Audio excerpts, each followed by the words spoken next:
They built their fancy neighborhood on my water, so I shut it off. I came back to my father's ranch for a few quiet months, then found a whole neighborhood had buried a pipeline into my creek.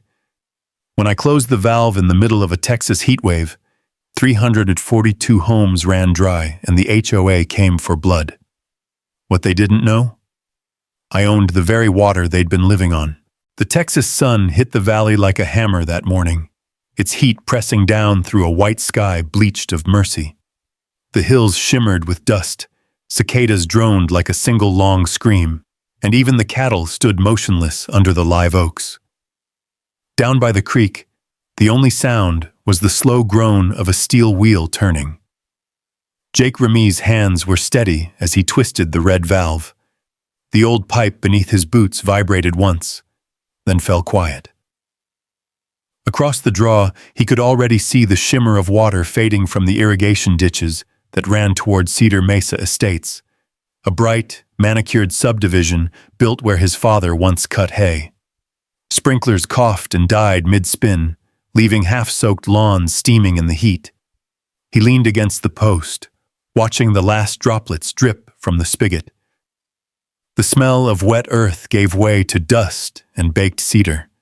It felt like closing a door that had been left open too long. For weeks, the HOA had run water through his land without so much as a phone call. He had tried the polite way. Letters, calls, one long afternoon of waiting in a marble-floored lobby. None of it mattered. They'd built their comfort on his creek. From up the hill came the sound of tires grinding gravel. A white SUV rolled through the gate without slowing, scattering chickens that fled toward the barn. The vehicle stopped in front of the porch, and out stepped Bethany Whitfield, the HOA president of Cedar Mesa Estates. Her pastel blouse and pressed slacks looked out of place against the dust and heat. She carried a clipboard like it was a weapon. "Mr. Remy?" she called, striding toward him, high-heeled shoes sinking in the sand. "What on earth do you think you're doing?" Jake wiped his hands on his jeans, the air thick with heat waves. "Managing my water," he said. "You've cut off supply to over 300 homes," she snapped. "Our residents have children, elderly parents. This isn't some private toy for you to tinker with." He met her eyes. They were bright, cold, and unfamiliar, like polished glass. "Funny thing," he said. "I didn't see your name on the deed." Bethany's face flushed beneath her foundation. "We have rights, community infrastructure rights. The pipeline's been in place for years." "Without permission," Jake replied evenly. "You can check the county record." He walked past her toward the porch, boots crunching in the gravel. She followed close behind, the sound of her voice rising with the heat. "This is harassment. I'll call the sheriff, the county, the state if I have to." Jake stopped at the top of the steps and turned. From there he could see the whole valley, the dry ditches snaking toward rows of identical roofs, the faint sparkle of the HOA's decorative lake now lying still. It looked small from here, artificial and shallow. He picked up the sweating glass of iced tea he'd left on the railing. "You might want to ask," he said, quietly, "where your water really comes from." Bethany blinked, unsure whether she'd heard a threat or a fact. A gust of hot wind lifted her papers and scattered them in like pale birds across the yard. Jake didn't move to help. He watched her chase the pages, her heels slipping in the dust, the bright clip of her voice cracking in the heat. Somewhere down the slope, the pipeline groaned again, a hollow echo fading into silence. The air felt lighter without the hum of stolen water. When she finally gathered her papers and straightened her shoulders, she gave him a smile that didn't reach her eyes. "You're making a serious mistake, Mr. Remy. Actions have consequences." Jake nodded slowly. "So I've heard." She left in a flurry of gravel and dust, the SUV disappearing toward the neat line of houses that had grown like weeds across the old hayfield. Jake stood in the driveway long after she was gone, the empty sound of wind and insects filling the space she'd left. He knew the phone would ring soon. Lawyers, officials, maybe the sheriff. But for now, the land was quiet. The kind of quiet his father used to call honest silence. He finished his tea, set the glass down, and looked at the sun curling gold off the metal valve at the creek. "Let's see who misses the water first," he muttered. The wind carried the words into the parched horizon, over the low hills and brittle mesquite. When Jake turned back toward the house, the porch boards creaked beneath his boots the same way they had under his father's steps.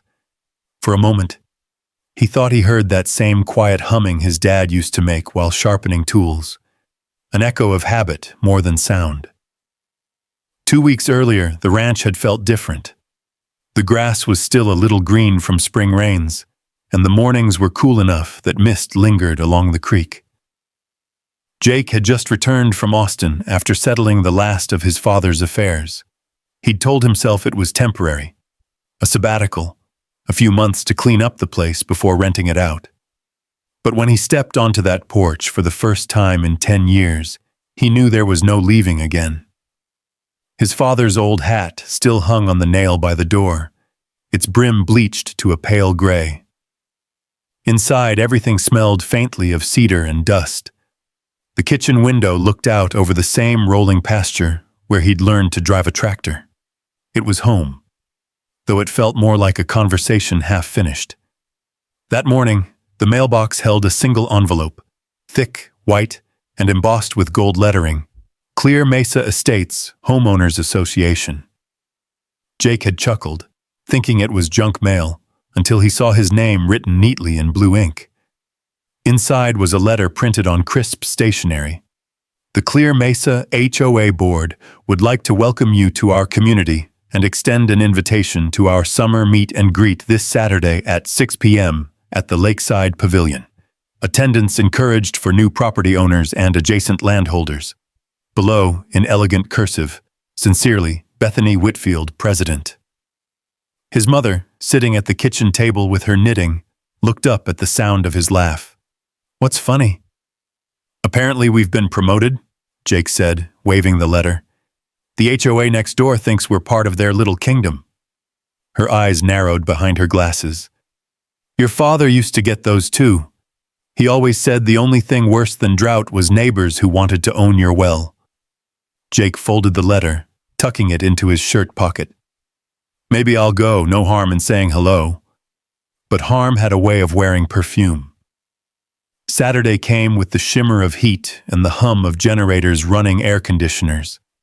The Lakeside Pavilion stood like a glass jewel overlooking the HOA's artificial lake, a small reservoir fed by the same creek that crossed Jake's property. Dozens of guests mingled beneath hanging lights and white canopies, sipping chilled wine from plastic cups.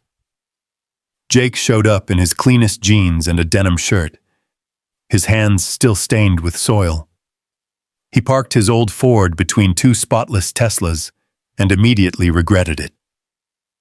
Bethany spotted him before he even reached the entrance. Tall, blonde, and deliberate in every motion, she moved through the crowd, with the confidence of someone used to getting her way. Her handshake was firm but cool, her smile a perfect arrangement of teeth and control. "Mr. Remy," she said, voice sugar-sweet. "You must be Jake. We were so sorry to hear about your father. He was quite the character." "That's one word for him," Jake replied. She gestured toward a man standing nearby in a gray suit despite the heat. "This is Preston Hale, our community developer and board advisor. He's spearheading our expansion phase." Preston nodded. "Always nice to meet the neighbors. Beautiful piece of land you've got. We've been hoping to talk about how it fits into our long-term plan." Bethany led Jake to the edge of the deck, where the HOA's lake reflected a fading orange sky. "We'd like to purchase your property," she said, with the casual grace of someone offering a handshake, not a life-changing proposition. "To expand the recreation area, perhaps a nature park or a golf course extension. The offer's generous, I assure you." She named a number that made Jake laugh before he could stop himself. "Ma'am, that wouldn't cover half the fence repairs." Bethany's smile stiffened. Sentiment is admirable, Mr. Remy, but practicality is better. You're a tech man, aren't you? Surely you see the potential value. Jake took a sip of the lukewarm punch they'd handed him and stared out at the lake. The sound of sprinklers ticked softly along the far bank. I do, he said. I just think you're looking at the wrong side of it. Her eyes cooled, calculating. It's always better to work with the HOA than against it. Neighbors who cooperate find life easier. I'll risk the inconvenience, Bachon, he said, setting his cup down. As he turned to leave, she touched his arm lightly. Your father said the same once. Eventually, he understood. The words followed him all the way home, echoing in the cab of his truck. That night, he found his father's old folder in the desk drawer, 15 notices of violation from the same HOA dating back years. Each one accused him of environmental non-compliance, unsightly maintenance, or water mismanagement. His father had kept everyone, annotated in neat handwriting, no jurisdiction, keep for record. Jake sat in the quiet kitchen until the cicadas drowned out thought. He realized this wasn't a new fight. It had only been passed down. When the morning light came, the letter still sat open on the table beside the old hat. He ran his thumb over the embossed logo, feeling the faint ridge of ink. Then he reached for the phone. Marcus, he said when the line picked up, you still got that survey gear? The wind sighed against the window pane like a slow warning, but Jake only smiled. I think it's time we measured a few things. By noon, the sun was a pale coin in a bleached sky. Marcus Reed's dusty red pickup rumbled down the dirt road, the same way it had for 20 years. The man stepped out, wearing his old canvas vest and wide-brim hat, sun lines carved deep around his eyes. He still smelled faintly of motor oil and chewing tobacco. Got your message, Marcus said, unloading a yellow survey tripod from the bed. You fixing fence or starting a war? Not sure yet, Jake answered, pulling on his gloves. But I think somebody drew the wrong lines. They started at the south pasture, where the creek curved lazy and green through the grass. The air was heavy with the buzz of flies and the slow drip of water off the limestone bank. Jake pointed to a stretch of fence where the wire looked new, too new. The posts were bright and freshly sunk, a faint smell of creosote still rising from the wood. See that? He said. Dad replaced nothing down here the last few years. He was too busy fighting off their fines. Marcus crouched, brushing dust from the base of a fence post. Beneath it, the ground had been disturbed recently. Somebody's been digging, deep too. He looked up at Jake. You got the old survey maps? Jake pulled a folded map from his pocket, creased and stained but legible. County line's right here, 5 feet east of the creek. Anything past that's mine. They set up the tripod and took readings, moving slow under the hot wind. The beeping of the rangefinder echoed softly against the canyon wall. When Marcus measured the distance to the first marker, his brows knitted. Jake, you're gonna love this. He pointed at the numbers. They buried something 27 feet inside your property. Jake's stomach tightened. He followed the line of disturbed soil until the pattern curved toward the creek. The faint hum of machinery whispered underfoot, like a heartbeat buried in earth. He knelt, pressing his ear close. The vibration was steady, mechanical. Pipeline, he muttered. Marcus scraped a thin layer of soil away until the glint of metal appeared, dull silver, about the width of a man's thigh. A small pressure gauge protruded from the joint, needle trembling. Well, I'll be damned, Marcus said. They ran it straight from your creek. Jake's jaw clenched. The air tasted metallic, sharp with the scent of oil. They're stealing water. That afternoon, the two men followed the buried line across nearly half a mile of pasture until it disappeared under the fence into the HOA's manicured green belt. Sprinklers on the other side shimmered like tiny fountains of mockery. Jake took pictures, close-ups of the joints, the gauge, the disturbed soil, and the coordinates on Marcus's equipment. "That's enough to start," he said. Marcus kicked at the dirt. "You going to the sheriff?" "Eventually," Jake said. "But first, I want someone who knows the law better than a badge." That evening, as the sky turned red over the hills, he drove into town. The old courthouse still leaned against the square, its limestone facade stained by 100 summers. Across the street, a small office bore a faded sign, "Sarah Coleman, attorney at law, property and water rights." Sarah hadn't changed much since college, still sharp-eyed, still wearing her hair in a quick ponytail like she didn't have time for vanity. She looked up from her desk when Jake stepped in. "Well, if it isn't the engineer who swore he'd never move back to Texas," she said. "Guess the land called collect," he answered, setting his phone on her desk. "Got something you'll want to see." She scrolled through the photos silently, her expression hardening with each image. "This isn't just trespass, Jake. This is theft, and a pretty bold one." She zoomed in on the pressure gauge. "If they're pulling water from your creek, they're violating state code and likely falsifying permits to the county. You need to document everything, every inch of it." "I figured as much," he said. "But I want to handle this right.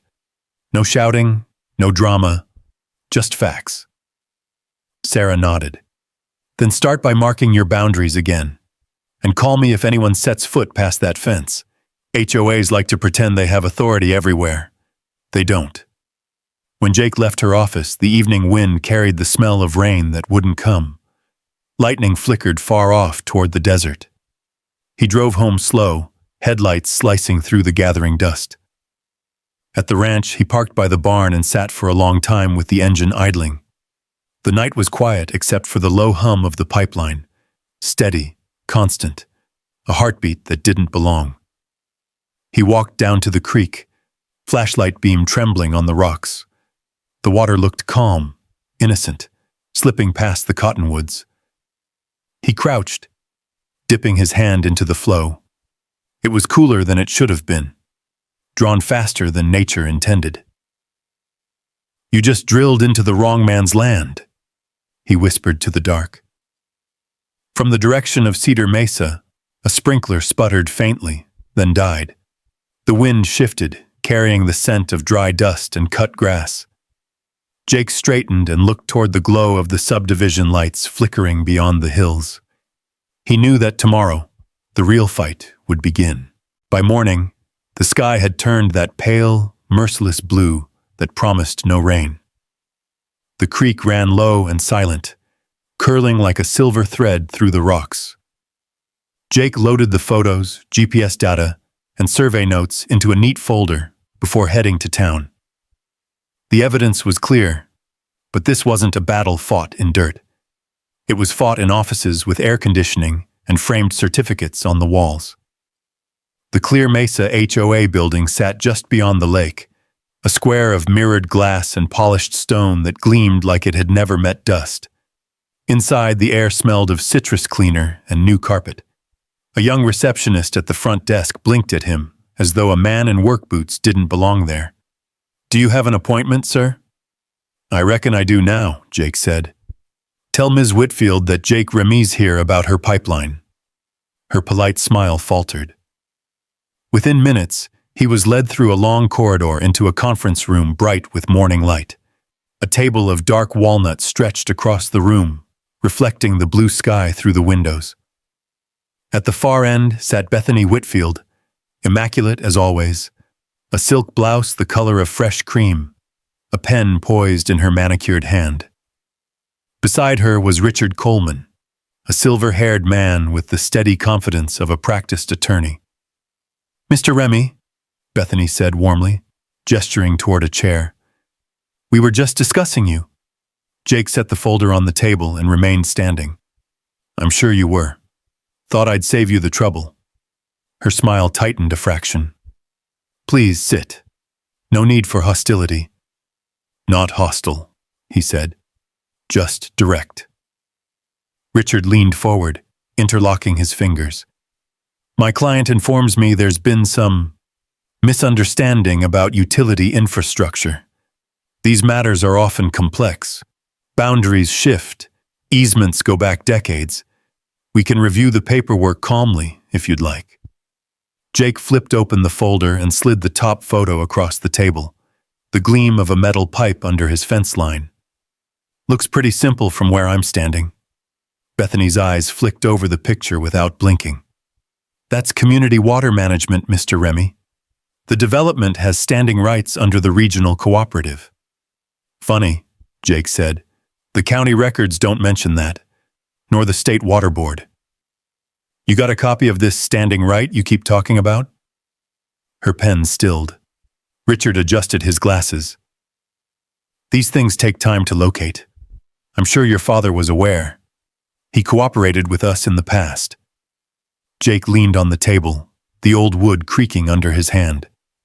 My father didn't sign a damn thing giving you permission to dig through his pasture. The room went still except for the hum of the air vent. Bethany's smile returned, thin as a blade. Mr. Remy, you seem upset. Perhaps you'd prefer to negotiate rather than accuse. There's still an open offer for your land, if you'd rather avoid complications. There's not enough money in Texas, Jake said, to make me sell a piece of what my father built. Her tone cooled. It's unfortunate, then, that these disputes can become messy. Attorneys, filings, environmental boards. It would be a shame if your operation fell under review. Richard gave a small, rehearsed chuckle. She's just saying litigation isn't pleasant for anyone. Jake gathered his folder. I'm not afraid of paperwork, and if that pipeline isn't out of my land in 72 hours, you'll be seeing more than paperwork. You'll be seeing the sheriff with a trespass warrant. As he turned to leave, Bethany's voice followed him, honeyed and venomous all at once. Your father was stubborn too, Jake. He learned the hard way that the HOA always gets what it needs. He stopped with one hand on the door. Maybe he learned something else too. When Jake stepped outside, the heat hit him like an open oven. Across the parking lot, his reflection shimmered in the glass windows of the building. Dusty boots, denim shirt, sweat darkening his hatband. Behind him, the mirrored facade threw back nothing but sky. He drove home with the windows down, the wind loud enough to drown out his thoughts. By the time he reached the ranch, the sun hung low and red, burning through a haze of dust. His mother met him on the porch, worry shadowing her eyes. They've been after this land for years, she said softly, when he told her what happened. Your daddy said they tried to scare him too.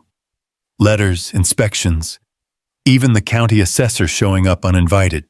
He said they'd never stop until someone called their bluff. Jake looked out over the pasture, where the fence line shimmered in the distance like a scar. Then I guess it's my turn. That night, thunder rolled far to the west, too distant to bring rain. Jake sat at his desk under the glow of a single lamp, writing out a report of everything. Dates, coordinates, photographs. When he sealed the envelope for Sarah Coleman, his attorney, he paused, staring at his father's handwriting on the old notices pinned above the desk. Keep for record. The next morning, he walked the fence line again. The air was still, and the grass bent as if something moved beneath it. He could feel the faint vibration under his boots, the stolen water running unseen below. 72 hours, he murmured. In the shimmering distance, the rooftops of Cedar Mesa glittered under the punishing sun. The fight had left the office and come home to the dirt. By the next evening, the air was heavy with that strange stillness that comes before trouble. Crickets sang half-heartedly from the dry grass, and the creek moved slow beneath the cottonwoods. Jake sat on his porch, the 72-hour deadline ticking away in his head like a slow metronome. He'd given the HOA every chance to make this right. The clock on the wall read 9:48 when the security feed on his phone flickered. One of the small cameras, hidden inside a birdhouse along the fence, had switched to night vision. The image glowed green and ghostly, showing two pickup trucks idling near the south pasture. Men climbed out, flashlights cutting thin white beams across the dark. Jake muted the sound of the crickets and leaned forward. A voice came through, faint but clear enough through the wireless mic. "Yes, Miss Whitfield," one man said into his phone. "We're here now. Boosting the line 30% like you wanted." Brad Thompson, HOA's facilities manager. He'd seen the man before, clipboard always in hand, wearing that fake contractor's vest that made him look official. Now Brad was knee-deep in stolen water, expanding the very pipeline Jake had warned them about. Jake hit record and watched as the men pried open the dirt with shovels, exposing the dull shine of steel. One of them knelt and adjusted a new pump motor, its low hum blending with the frogs along the creek. When the job was done, they covered it again, tamping the soil flat. Before leaving, Brad turned his flashlight on the camera, unknowingly staring right into it, and said, "She'll be happy." The feed went black. Jake sat back in the chair, the phone still in his hand. He could feel the heat rise under his skin, not from anger exactly, but something sharper, colder.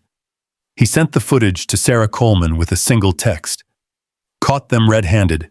Timestamp 2:17 a.m. Her reply came minutes later. "That's perfect, Jake. Document it all. We'll file tomorrow." But tomorrow came with more than paperwork. By sunrise, a rumor had already reached town. A clerk at the gas station told Marcus that Remy's selling the ranch to some mining company. At the diner, old Mrs. Finley whispered that she'd heard Jake was building a waste treatment plant. The story spread like wildfire, quick and oily, until even the postman asked if it was true. Jake didn't have to guess where it came from. By the time the county inspector arrived, clipboard in hand, wearing mirrored sunglasses, it was almost funny. "Anonymous complaint," the man said. "Possible environmental violation. Need to check your tanks and runoff systems." Jake led him through the barn, patient but curt. The inspector poked around half-heartedly and found nothing.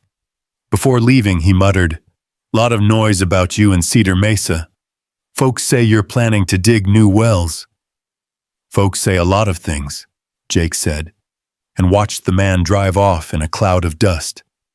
When he returned to the house, he found the front gate hanging crooked. Someone had rammed it with a vehicle hard enough to twist the latch. Near the mailbox, red spray paint screamed across the wooden post. "Sell or dry." His mother stood on the porch, arms folded tight, her silver hair pinned back. "They did this in broad daylight," she said, voice trembling with contained fury. He crouched to examine the dented metal. "Let them enjoy the effort," he said softly. "Water's still running their sprinklers for now." She touched his shoulder. "Jake, they think the power is theirs because they've never met someone willing to outlast them."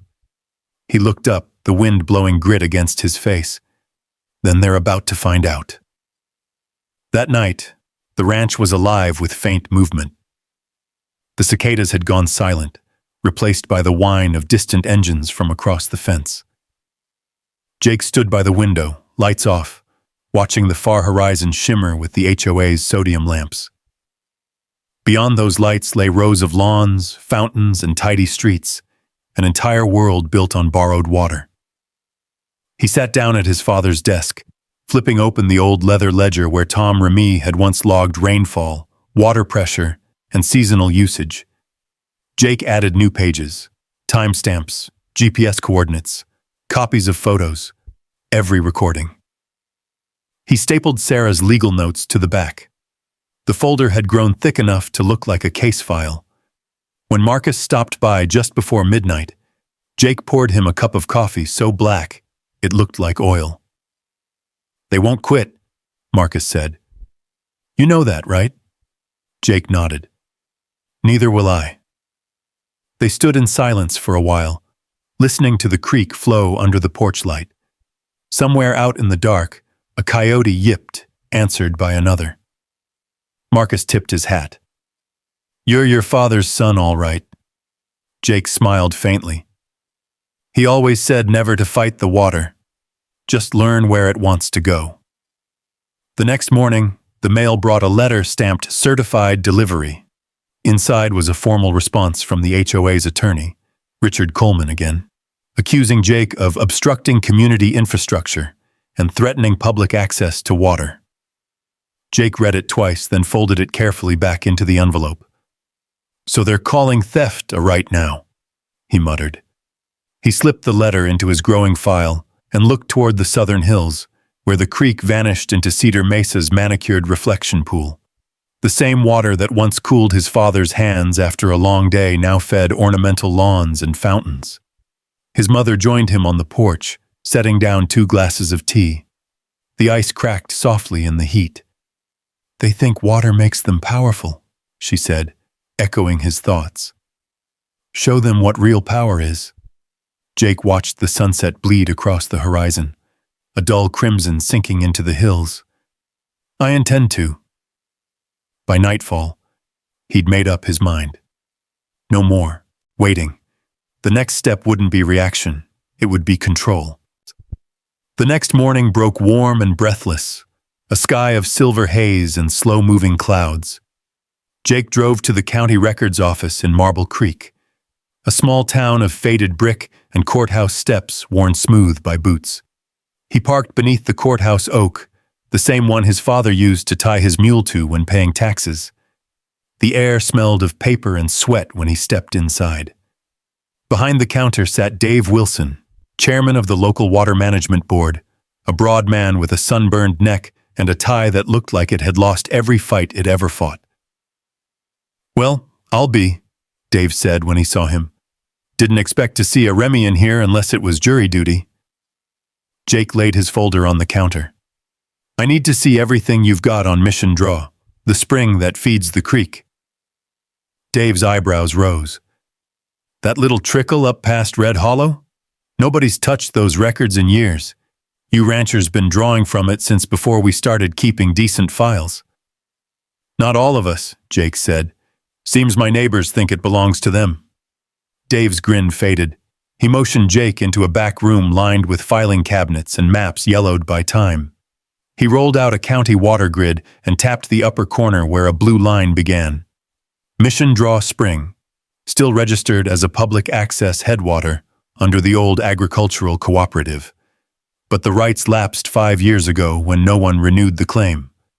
Jake stared at the map, the lines like veins pulsing toward his land. "So right now, nobody owns it?" Dave leaned back in his chair. "Legally, it's open for reassignment. The board's planning to auction minor rights next month, though they haven't advertised it much. Probably only a couple of old-timers even know." Jake smiled faintly. "Let's keep it that way." He spent the rest of the morning filling out forms, each one stamped with the sharp click of the notary's seal. When the last page slid across the counter, he signed with a firm hand. Remy Water Management, LLC. By the time he walked out into the noon heat, he owned the spring that fed Cedar Mesa's fountains, lawns, and ornamental ponds. The power had shifted quietly, the kind of change that didn't come with noise but with signatures. Back at the ranch, Sarah Coleman arrived in her dusty Jeep, briefcase in hand. She said, eyes bright, "You bought the source." "Not for the bragging rights," he said. "For the record." They spread the documents across the kitchen table. Sarah's finger traced the lines on the official survey map. "By Texas water law, first appropriation means first in time, first in right. You control outflow and management now. As long as you file the proper maintenance and environmental forms, you can regulate flow legally." Jake nodded. "Then we'll do it by the book." For 2 days, a hired engineering crew came up the hill to install the new valve at the spring head, a gleaming steel wheel connected to a remotely controlled regulator box. The sound of welding echoed off the canyon walls, the smell of hot metal mixing with cedar and clay. When the system was complete, the men wiped their hands and packed up, leaving Jake standing before a small control panel fixed into the stone. "Looks like something out of NASA," Marcus said, watching. "Or Judgment Day," Jake replied, pressing a button that made the valve hum and spin. The creek below trembled with the new pulse of pressure. He documented every step: photos, permits, maintenance logs, even the receipt for the engineering work. Each file copied to a flash drive and sent to Sarah's office for safekeeping. 3 days later, when the afternoon temperature hit 103 degrees, he sat beneath the porch awning, iced tea sweating in his hand, watching the heat shimmer over the hills. The air smelled of baked stone and dust, the kind that sticks to your skin like memory. At exactly noon, he reached into his pocket, pulled out the small remote control, and pressed the red button. Down in the canyon, a deep, muffled groan rolled through the earth. The old creek narrowed, slowed, and then steadied at half its usual strength. Across the valley, the ornamental fountains of Cedar Mesa sputtered like dying breaths. Jake leaned back in his chair, eyes hidden behind his hat brim. "Time for them to feel the drought they built," he whispered. Within hours, text messages began buzzing his phone. Marcus, Sarah, even the clerk from the courthouse. "Whole neighborhood's dry," one read. "News vans already out front." By evening, Jake stood on the porch watching a string of headlights weaving down the county road. Residents of Cedar Mesa, their SUVs kicking up dust as they drove past the ranch. Some slowed to glare. Others honked angrily. Jake didn't flinch. He'd posted a notice on the community board earlier that day. Calm, factual, airtight in legal phrasing. Maintenance and regulation of private water source under Title 30, Texas Administrative Code.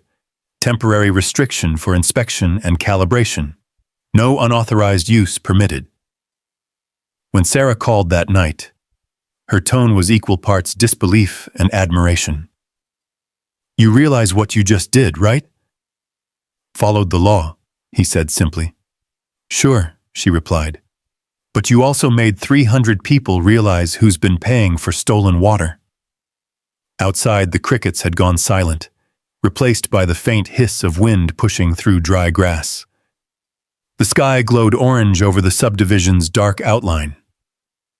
Somewhere out there, Bethany Whitfield was probably pacing her kitchen, trying to understand how a man she'd dismissed as a stubborn rancher had turned off her world with a single button. Jake set down his glass and looked toward the spring-fed hills. "They wanted control," he murmured. "Now they'll see what it feels like." "Was at." Mission Draw hummed once more, sealing the line tight. By the second day, the valley was restless. The air itself seemed to hold its breath. Lawns in Cedar Mesa, once emerald and precise, now turned brittle and pale. The fountains at the HOA's gate sat frozen, half-filled basins gone green with algae in the relentless sun. Sprinklers coughed dust. The air smelled faintly of burnt grass and chlorine. Jake drove into town for supplies and saw it firsthand. Pickup trucks and sedans lined at the hardware store, residents scrambling for garden hoses and jugs of water. A hand-painted sign taped to the HOA bulletin board read, "Community crisis, water pressure low, volunteers needed." By noon, the news trucks had arrived. A local reporter stood in front of the lifeless lake, her hair plastered by heat, speaking into the camera. "Residents say their taps have run dry for over 24 hours, she announced. Officials blame a technical issue upstream, but some point fingers at neighboring ranch owner Jake Remy. Jake watched from his truck, parked under the shade of an oak. He didn't hide, didn't flinch. He'd expected this. On screen, Bethany Whitfield appeared beside the reporter, immaculate despite the heat. Her voice dripped with measured outrage. "This isn't about paperwork or boundaries," she said. "This is about humanity. Families are suffering. Children can't bathe. Elderly residents are at risk in triple-digit heat, all because one man decided to play God with our community's water. Jake turned off the radio and started the engine. When he returned home, his mother was sitting by the window, knitting needles still. "She's on television again," she said quietly. "Calling you a menace." Jake smiled faintly. "That's good. Means she's scared." He walked out to the barn and opened his laptop. A few keystrokes and a collection of files popped open. Footage from the birdhouse cameras, time-stamped, clear as daylight. Brad Thompson and his crew digging under moonlight. Audio of Brad's call with Bethany. Copies of HOA financial statements Sarah had uncovered. Records showing water infrastructure fees charged to homeowners for the very pipeline buried in Jake's land. He uploaded them all to a cloud drive, then sent the link to Sarah. Her reply came minutes later. "You sure you're ready for this? Once it's public, there's no going back." Jake typed 2 words. "Post it." That evening, as the temperature sank to a bearable 95, Jake sat on the porch watching the sunset set fire to the sky. The sound of gravel carried from the road, a caravan of vehicles approaching. SUV headlights flared across the fence, followed by the harsh squawk of a megaphone. Bethany's voice rang through the heat. "Turn on our water, Mr. Remy. You're violating the law and endangering lives." Jake stood slowly, dusting off his jeans. Behind Bethany, a crowd of about 50 residents gathered, their faces red from sun and anger. Some held signs, scrawled in marker, "Water is a right. End the hostage crisis." A few just looked confused and tired, clutching bottles of store-bought water. From the porch, Jake called out calmly, "This is private property. You're trespassing. Go home." Bethany's face flushed. "You can't hold an entire neighborhood hostage, Remy." Jake raised his phone, the red light of its camera blinking. "You might want to save that line for the evening news. They'll enjoy the replay." "Do you think this makes you a hero?" she shouted. "You're destroying this community." He stepped closer to the fence, voice steady as stone. "No, ma'am. I'm exposing one." For a heartbeat, no one moved. Then murmurs rippled through the crowd. One man shouted, "He's lying!" Another, a weary woman clutching her toddler, whispered, "But is he?" And then, like a spark, the whispers grew. A young resident, Mike Hansen, stepped forward. "Bethany," he called, "what about the water fees? We've been paying extra for a year.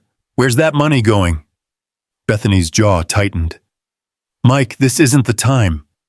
"It's exactly the time," he said, louder now. "You told us we'd have water independence. That's what those fees were for. So why are we suddenly bone dry?" Jake didn't need to add anything. The silence spoke for him. Just then, the reporter's van pulled up, camera rolling. She caught the tail end of the argument. Bethany red-faced, residents restless. The lens turned toward Jake, still standing at his fence line, dust shimmering in the twilight. "Mr. Remy," the reporter called, "do you admit to cutting off the community's water supply?" Jake looked straight into the camera. "No, ma'am.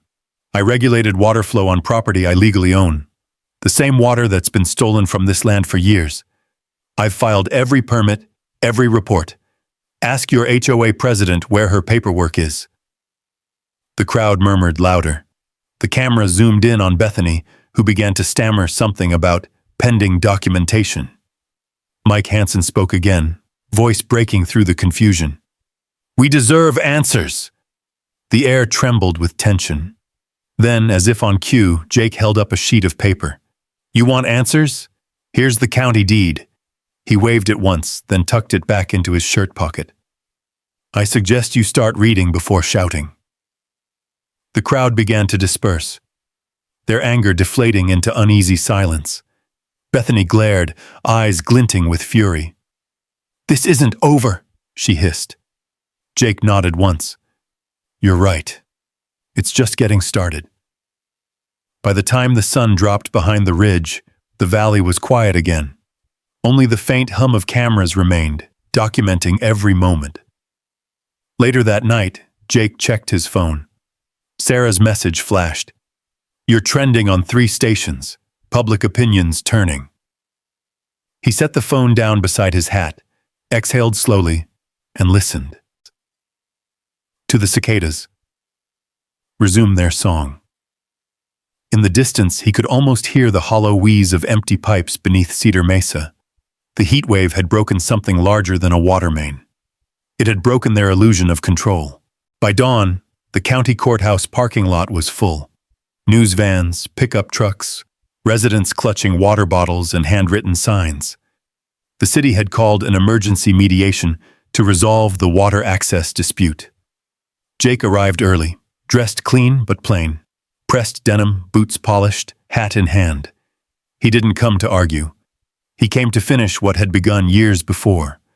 Inside, the air conditioning blasted cold enough to sting. The council chamber gleamed with polished oak tables, state flags drooping in the corners. Mayor Robert Hayes, gray-haired and steady-eyed, sat at the head of the table. Beside him were 2 attorneys from the city and one man, Jake. Jake already knew. Dave Wilson from the Water Board, his face unreadable. On the opposite side sat Bethany Whitfield, immaculate as ever in a pastel suit that matched her calm, rehearsed expression. Richard Coleman, her lawyer, shuffled through a thick binder, and at the back, a handful of HOA residents murmured quietly, curiosity outweighing loyalty. "Let's begin," said Mayor Hayes, his gavel thudding once. "We're here to address allegations of property encroachment and unlawful obstruction of water infrastructure. Mr. Remy, Miss Whitfield, thank you both for coming." Jake nodded once. "Appreciate the chance to clear the record." Bethany smiled as if she'd already won. "Likewise, Mayor." Richard opened his folder with a theatrical rustle. "Your Honor, my client holds documented easement rights allowing Clear Mesa Estates access to the water supply adjoining Mr. Remy's property. This agreement was signed 2 years ago by Mr. Remy's father." He slid a paper across the table, crisp and clean, a signature flowing at the bottom in ink Jake knew too well. Jake didn't flinch. He simply looked to Sarah Coleman, seated quietly beside him. She had come prepared. Without a word, she reached into her own folder and drew out another document, aged, faded, but stamped by the county clerk's office. "Mayor," Sarah said calmly, "we've verified this claim. The so-called easement is a forgery. The handwriting doesn't match verified samples from Mr. Tom Remy's estate, and the notary listed here, Paul Glenn, retired 5 years before this signature was dated. The county seal is photocopied." The room fell into murmurs. Bethany's smile trembled for the first time. Jake leaned forward. "My father never signed anything giving you rights to our creek. He spent half his life fighting off your notices and fines. You're drinking from a well he never offered." Richard cleared his throat. "Even if there was a clerical error, the community's reliance on this water establishes de facto usage." Dave Wilson interrupted, his tone sharp. "De facto doesn't override trespass, counselor. And we have more than just signatures to talk about." He turned on a projector. The screen behind the mayor flickered to life, displaying spreadsheets, audit logs, and expense reports, each line bearing the name Clear Mesa HOA. The first slide read, "Water Infrastructure Assessment Fund." Rows of numbers filled the screen. Quarterly fees charged to homeowners, amounts totaling over $200,000. Next to it, a column labeled Expenditures was alarmingly blank. Dave looked up. "We've been investigating unusual payments under Clear Mesa's water fund. Large withdrawals with no invoices. Residents paid for upgrades that never happened." In the back, someone whispered, "That's our money?" Sarah handed the mayor another folder.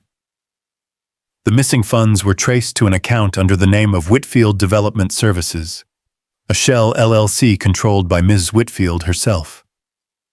The silence that followed was thick enough to feel.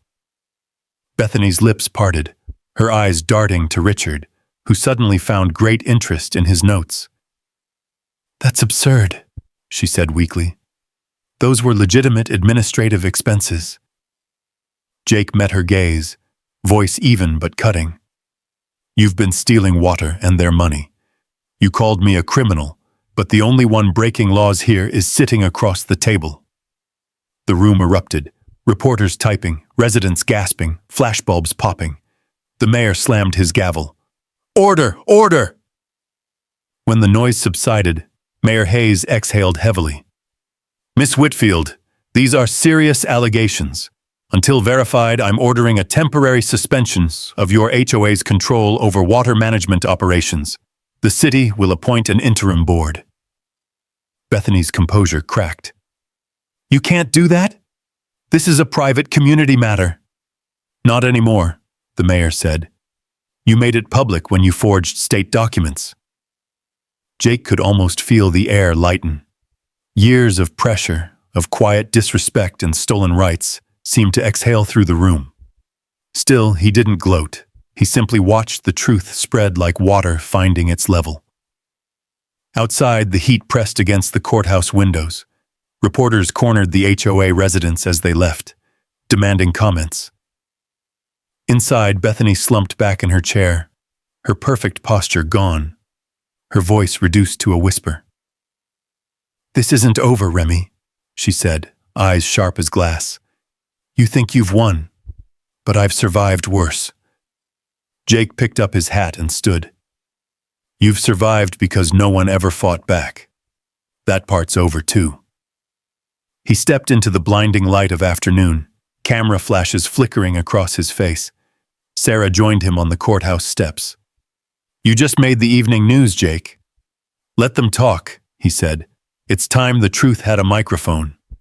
Behind them, the courthouse door shut with a heavy click.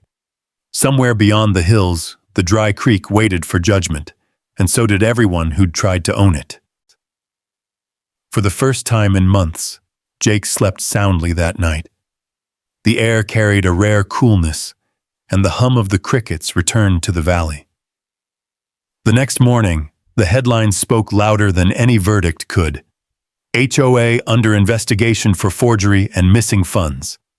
Sarah called before sunrise, her voice bright for once. "The interim board's already moving to negotiate. Bethany's done." Jake smiled, standing on the porch as the first light touched the pasture. Then maybe the land can breathe again.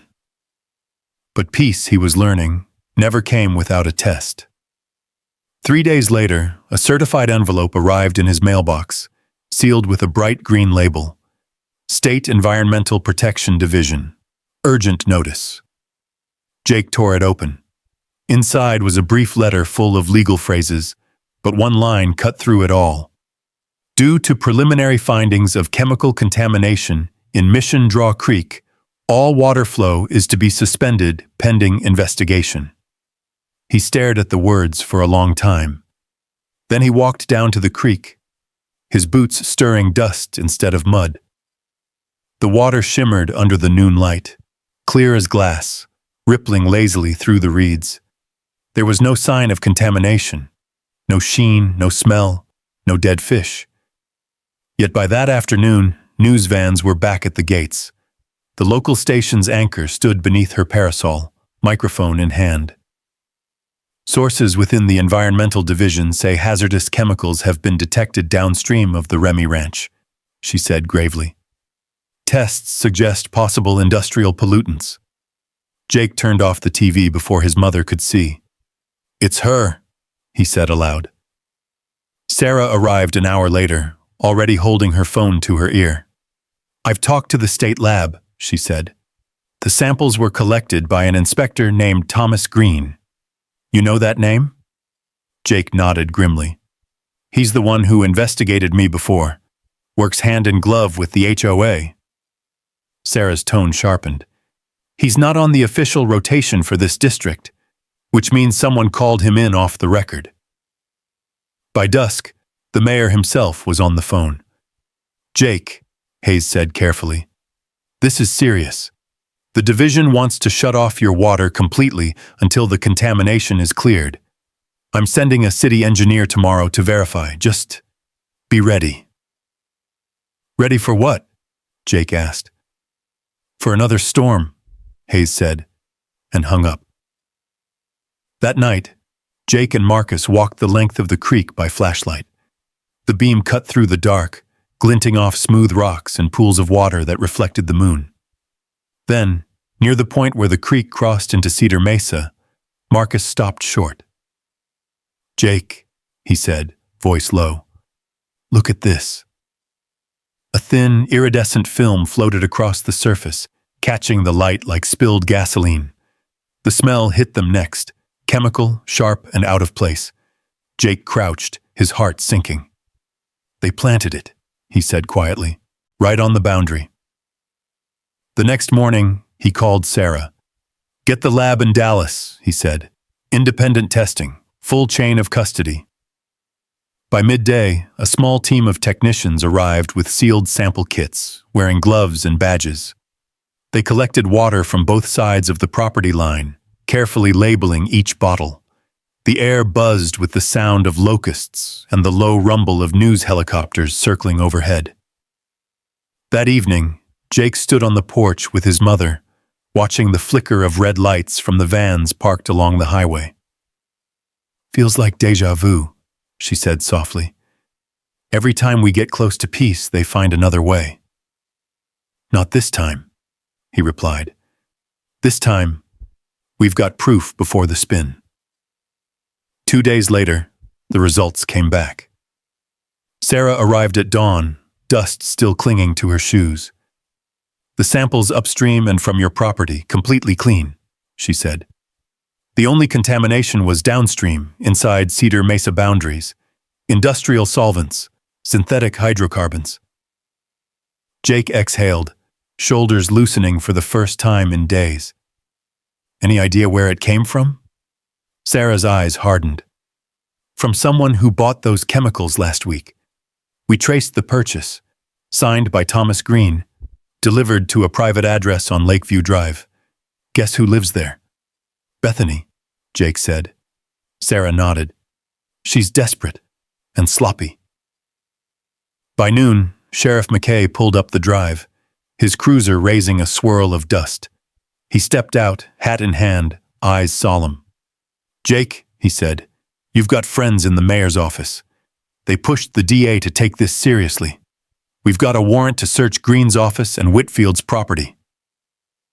The raid unfolded before sunset. Jake didn't go, he didn't need to. He waited on the porch while the orange light bled out of the sky. In the distance, sirens echoed faintly, followed by the muffled buzz of radio chatter. Then, finally, Sarah's voice on the phone. "They found everything. Green's got falsified reports and a check from Bethany. In her garage they found the same chemicals, receipts dated 3 days before the test. It's over." Jake sat down slowly, letting the words sink in. His mother came out, wiping her hands on a towel. "Well?" she asked. "They tried to poison the truth," he said quietly, "and they ended up poisoning themselves." That night, the valley slept easy for the first time in a long while. The wind off the creek was cool again, carrying the faint smell of cedar and wild mint. Across the dark fields, lights from Cedar Mesa flickered uncertainly, as if unsure whether to burn or fade. By morning, the headlines were everywhere. HOA president arrested in water fraud and environmental crime case. Bethany Whitfield's mugshot stared from every screen. Once perfect, now hollow-eyed, mascara streaked. Sheriff McKay's statement was calm and measured. "The law may flow slow, but it always reaches level ground." Jake read the words twice, folded the paper, and placed it beside his father's old hat. The creek outside whispered against the stones, free again, patient and timeless. Weeks passed, and the world that had once been split by fences began to soften. The morning air, poiou, carried the scent of rain that finally came. Steady, cleansing, unhurried. The parched earth drank deeply, and for the first time in years, the sound of running water filled the valley without guilt. Down in Cedar Mesa, things changed too. The HOA board resigned in silence, their spotless office now a hollow shell of glass and polished stone. A handwritten notice taped to the door read, "Closed pending investigation." The subdivision's once proud lake had lowered by several feet, its fountain removed, its waters now flowing in balance again through the same creek that ran past Jake's land. On a mild morning, the new HOA interim president, Lisa Thompson, drove up Jake's dirt road with her husband and a small group of neighbors. Their car kicked up a trail of dust that glowed like gold in the sunlight. They stepped out carefully, holding a folder between them, uncertainty softening their steps. Lisa took off her sunglasses. "Mr. Remy," she said, "we came to thank you." Jake wiped his hands on a rag, setting down the wrench he'd been using to fix the gate. "For cutting off your water?" he asked, half smiling. "For showing us who really stole it," she said. "We've read the court records. We've seen the evidence. The new board wants to make things right." She handed him the folder. Inside were fresh documents, a signed apology, a fair contract for shared water access, and a commitment to help restore the damaged stretch of creek. "We want to pay what's owed," she said quietly, "and we'd like to help rebuild what was lost." Jake looked at the papers, then at the faces in front of him. No anger now, just humility. "You don't owe me anything," he said. "You owe it to this land. Keep it honest, and we'll all have enough." A breeze swept through the valley, stirring the tall grass. Lisa nodded, eyes glassy. "We'll do better this time." Later that afternoon, Jake and Marcus Reed walked the property line, checking the repaired fences. The new water regulators gleamed in the sun, steady and balanced.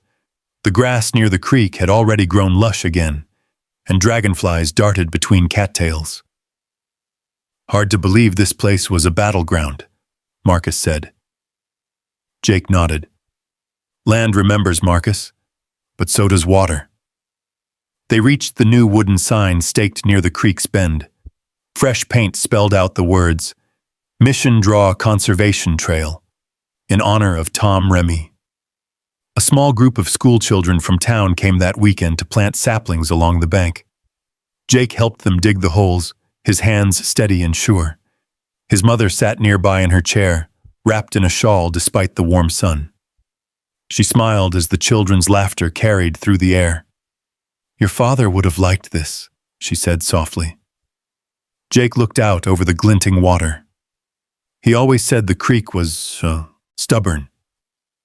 Maybe he meant us. That evening, as the last of the children left and the valley quieted again, he sat alone by the water. The sky burned with colors too bright to name. Orange, gold, the faint blush of rose. He could hear the hum of insects, the far-off bark of a dog, the steady rhythm of life finding its way back. Sarah Coleman arrived just as twilight settled. She carried a manila envelope, settlement check, final paperwork, legal closure. But she didn't hand it over right away. Instead, she sat beside him on the smooth rock, their shoulders brushing lightly. "It's done," she said. Bethany pleaded guilty, green too. The county's returning every cent of those fraudulent fees to the residents. Jake exhaled slowly. Guess justice finally caught up. "It usually does," she said. "It just takes someone stubborn enough to wait for it." He chuckled, low and tired. "Then I guess I was born for it." They watched the creek shimmer under the moonlight, a ribbon of silver winding through the dark. The water ran free, unhurried, whispering its eternal song. Somewhere out there, the headwaters he'd bought and fought for sent their steady gift down to the valley, through the fences, beneath the bridges, past the lawns that had once stolen what they didn't own. Jake picked up a smooth stone, turned it in his hand, then tossed it into the current. Ripples spread wide, catching the moonlight before fading into calm. "Funny thing about water," he said quietly. "It remembers where it's been. It forgives, but it never forgets." Sarah smiled. "Neither do we." As the night deepened, the ranch lights flickered on, warm and steady. The wind carried the smell of cedar and damp soil. The fight, the noise, the years of tension, gone now, washed clean by patience and truth. The camera of life seemed to pull back from the creek, rising slowly over the hills, showing the valley below, the restored pastures, the silver line of water glinting under the stars, and one man standing beside it, quiet, resolute, at peace. In the end, it wasn't revenge that defined him. It was restoration. Jake tipped his hat to the flowing water and turned toward home. The creek whispered after him, steady and sure, just as it always had. If you've ever had to fight for what's yours, you know, justice doesn't come easy, but it's worth every drop of sweat. Drop a justice in the comments if you'd have stood your ground like Jake did. And if stories of land, grit, and quiet revenge speak to you, go on and subscribe. There's plenty more truth waiting down the road.